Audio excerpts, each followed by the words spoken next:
할렐루야, 말씀과 동행한 하루에 나오신 여러분들 축복합니다.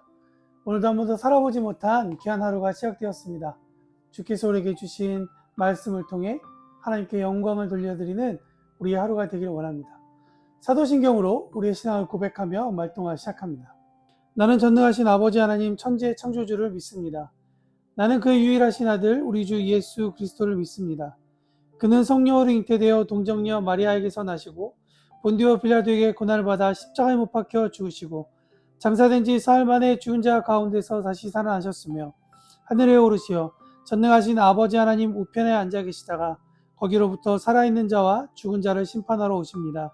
나는 성령을 믿으며 거룩한 공교회와 성도의 교제와 죄를 용서받는 것과 몸의 부활과 영생을 믿습니다. 아멘. 오늘 저와 여러분이 함께 나눌 말씀은 민수기 17장입니다.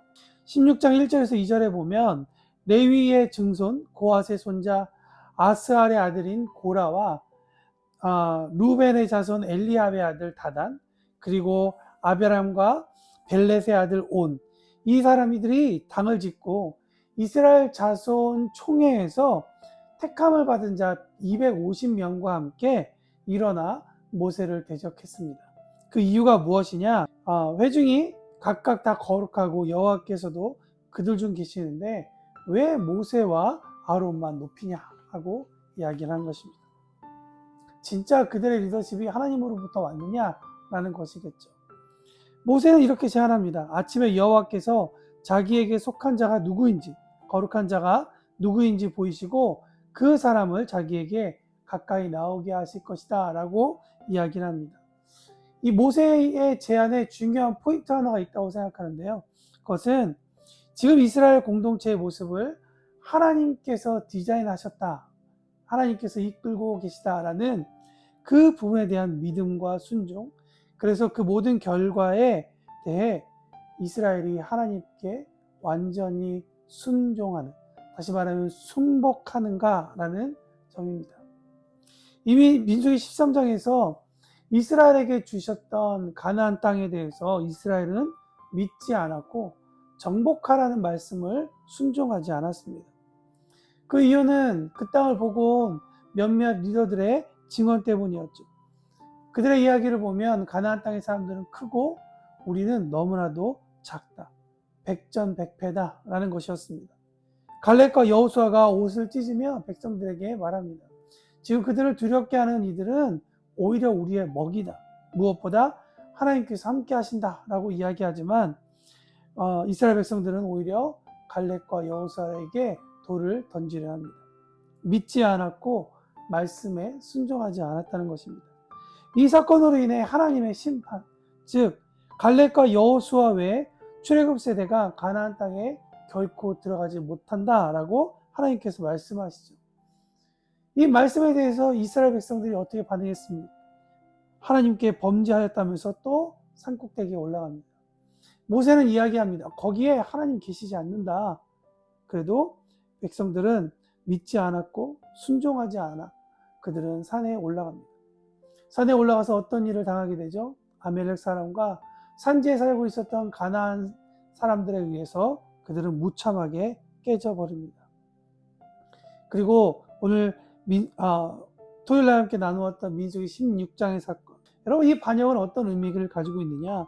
하나님께서 이스라엘 백성들을 위해 세우신 리더십이 모세와 아론이라는 사실을 믿지 않고 순종하지 않아 여호와께로부터 심판을 받고 고라에 속한 모든 사람들이 땅속에 빠졌고 참과 거짓을 가리기 위해 제사드렸던 250명에게 여호와의 불로 심판을 하셨다라는 것이 이야기입니다. 이야기가 여기서 끝나는 것이 아니라 그 이튿날 이 사건을 보고 이스라엘 백성 중 불만을 가졌던 자들이 모세와 아론을 죽이려 합니다. 그때 하나님께서 보내신 연병이 그들 가운데 발병했고 이로 인해서 14,700명이 죽었다라고 성경은 기록하고 있습니다. 왜 이런 사건이 일어났는가? 다시 말씀드리면 하나님께서 모세와 아론을 이스라엘 공동체로 이끌어갈 리더로 세우셨다는 말씀을 믿지 않고 제 마음대로 해석하여 순종하지 않았기 때문입니다. 불신과 불순종으로 인해 완전히 아수라장이 되었죠. 사실 이 아수라라는 말은 기독교 용어는 아닙니다. 오히려 카오스, 혼돈, 그런 말이 더 어울릴 것 같습니다. 혼돈이 있는 광야. 여러분, 그곳에 어떤 소망이 있을까요? 분명한 것은 아무리 기적을 체험했어도 여전히 아담의 후손들은 다른 모양의 선악과를 탐하여 자신이 하나님 자리에 오르려 한다는 것이죠. 그래서 진리보다 더 중요한 것을 쫓습니다. 자기의 판단, 자신의 느낌, 자신의 경험. 그러나 선악과를 먹지 말라는 하나님의 말씀을 믿지 않고 순종하지 않고서는 에덴 동산이 혼란스럽게 되었듯이 기적을 맛본 이스라엘 백성이라 할지라도 광야에서 불기둥과 구름기둥이 밤과 낮으로 보호하고 아침마다 만나를 먹게 되는 기적을 바로 그날도 체험했음에도 불구하고 카오스가 될 수 있다는 것입니다.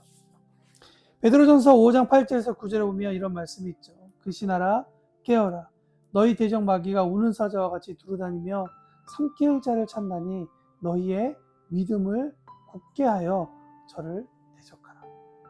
너희의 믿음을 굳게 하여 저를 대적하라. 은혜 안에 거할수록 우리에게 필요한 것은 하나님 앞에 엎드리는 것입니다. 나의 판단과 느낌과 경험이 더 분명해질수록 하나님 앞에서 나를 부정하는 것이겠죠.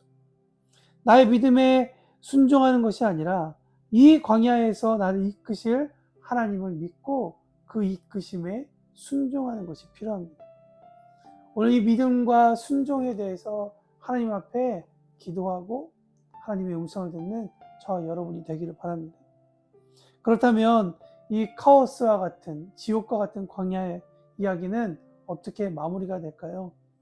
이제 오늘 본문 민수기 17장이 들어갑니다. 17장을 읽어보신 분들은 아시겠지만 이 이야기는 그런 불순종의 사람들이 거기서 다 죽었다 하고 이야기가 마무리되지 않습니다. 1절과 4절 여호와께서 모세에게 말씀하여 이르시되 너는 이스라엘 자손에게 말하여 그들 중에서 각 조상의 가문을 따라 지팡이 하나씩을 취하되 곧 그들의 조상의 가문대로 그 모든 지휘관에게서 지팡이 12를 취하고 그 사람들의 이름을 각각 그 지팡이에 쓰되 레위의 지팡이에는 아론의 이름을 쓰라. 이는 그들의 조상의 가문의 각 수령이 지팡이 하나씩 있어야 할 것입니다. 그 지팡이를 회막 안에서 내가 너희와 만나는 곳인 증거궤 앞에 두라. 여러분, 지팡이가 하나님을 만나는 곳 증거궤 앞에 두게 됩니다. 민수기 16장의 상태를 보여주는 물건이 바로 지팡이라고 저는 생각합니다. 이 지팡이는 뿌리도 없고 가지도 잎사귀도 없는 메마른 나무입니다. 호신용으로 또 방향을 지시하는 용어로는 아주 좋은 훌륭한 용도로 사용될 수 있지만 나무로서는 이제 끝나버린 상태이죠. 만약 민수기 17장이었었다면 이스라엘의 이 철저한 실패는 그 역사를 읽는 사람들로 하여금 그들의 호신용, 그들의 삶의 방향을 잡는 교훈적인 내용으로 아주 훌륭한 지침서가 되었을 수도 있습니다. 그러나 이 17장이 필요한 것은 이미 죽어버린 나무 중에 아론의 지팡이에서 순이 나고 꽃이 피어 열매를 맺었다는 이 사건 때문입니다. 살구나무로 번역된 이 나무는 사실 살구나무가 아니라 아몬드 나무입니다. 이 아몬드라는 나무에 대해서 여러분 공부하셔도 참 풍부하게 여러분들이 배우실 수 있을 것 같습니다. 성막에서 촛대가 디자인되었는데요. 그 촛대를 받치고 있는 것이 바로 이 살구나무 모양입니다. 이 히브리어로 아몬드는 열심 또는 깨운다라는 단어이죠. 즉 제사장을 통해 하나님 앞에서 깨어있도록 제사장이 선택받았음을, 아론의 자손이 선택받았음을 다시 한 번 더 확실히 보여주는 사건이라 할 수 있습니다. 여러분 기억나십니까? 깜깜한 성막에서 빛이 나는 유일한 것이 있습니다. 그것은 무엇이죠? 바로 예수 그리스도의 진리의 빛을 의미하는 바로 이 촛대입니다. 다시 말하면 이 성막에서 빛 대신 예수님, 이 바로 이 살구나무, 다시 말하면 아몬드 나무 가운데 있다는 것이죠. 이렇듯 아론의 이 지팡이는 너무나도 많은 의미를 우리에게 보여주고 있습니다. 우리가 예수 그리스도를 통해 죽었던 나무에서 움이 나서 꽃이 피고 열매가 맺혔듯이 살아나고 있음을 다시 한 번 더 말해주고 있다는 것이죠. 하나님께서 택하신 지팡이를 잡을 때 생명이 있음을 우리에게 말씀해주고 있다는 것입니다. 지옥과 같은 고통 중이라도 우리가 붙잡아야 할 지팡이가 무엇이냐? 바로 하나님께서 선택하신 그 지팡이, 바로 예수 그리스도라는 사실입니다. 여러분, 다시 말씀드리지만 이 민수기 17장은 철저하게 실패했었던, 여전히 하나님에 대해서 궁금증을 가지고 의심을 가졌던 사람들에게 주시는 소망과 희망의 말씀입니다. 그리스도를 붙잡음으로 인해서 우리의 삶이 다시 한 번 더 소망과 희망으로 일어나기를 원합니다. 오늘 말씀을 통해 하나님을 다시 한 번 더 철저하게 신뢰하고 하나님 앞에 철저하게 엎드리는 우리의 모습이 필요할 뿐만 아니라 그분께서 우리에게 믿음으로 또 우리에게 순종을 요구하실 때 우리의 삶이 그분 안에서 계속 이렇게 죽었던 나무일지라도 생명으로 일어날 수 있다는 소망을 갖고 우리가 그것을 바라보면서 나아가도록 우리의 삶을 다시 한 번 더 온전히 순복하는 그런 자세가 필요할 것입니다. 오늘 하나님 앞에서 그렇게 완전히 우리의 삶을 드리며 하루를 시작하고 하루를 마무리하여 하나님을 기쁘게 해드리는 우리 모두가 되기를 축복합니다.